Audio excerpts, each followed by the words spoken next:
In the beginning, God created the heavens and the earth. The earth was without form and void, and darkness was upon the face of the deep, and the Spirit of God was moving over the face of the waters. The fertility of God's creative thought was not exhausted with the creation of the angels. He went on to complete the second part of his creation, the material world. Unlike the angelic spiritual beings, who shared with God a mind and a will that could reason, decide, and love, the visible creation was to express, by its variety and its extent, a glimpse of the power and the beauty of the divine personality who brought it into being. The material world was tied to the qualities of time and space, qualities that would both limit its operations and provide much of its beauty. Time itself began, and with it the possibility of length of years, of change and of slowly maturing development. Space was created, allowing vast reaches of expanse within which the material world would take form. God then brought forth matter and energy, light and force. In the slow workings of time, he strung out glittering galaxies and set bright stars in place. He created planets and comets and all the splendors of deep space, whose extent was so great as to seem infinite, and whose age was such as almost to defy a beginning to its time.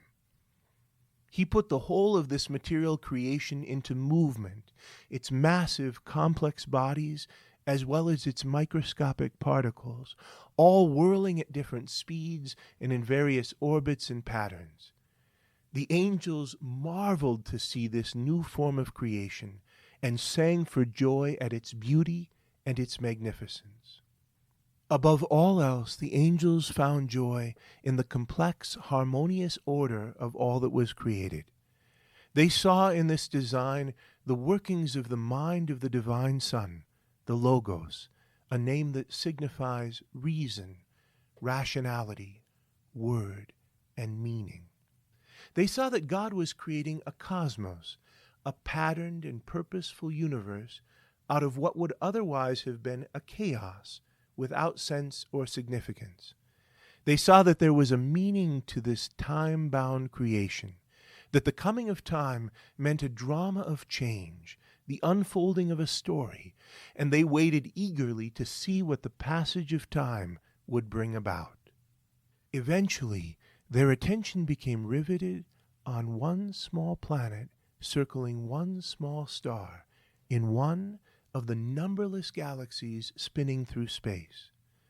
By a rare combination of carefully ordered conditions, on this tiny bit of rock called the Earth, God added a new and mysterious quality to his material creation. He brought forth the mystery of organic life.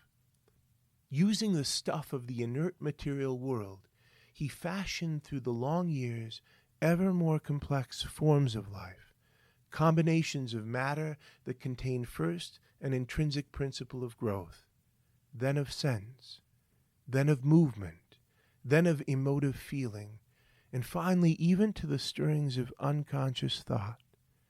Plant life, animals, fish, birds, living things of an almost infinite variety came forth from the divine mind. God looked at all that he had created, and he saw that it was good.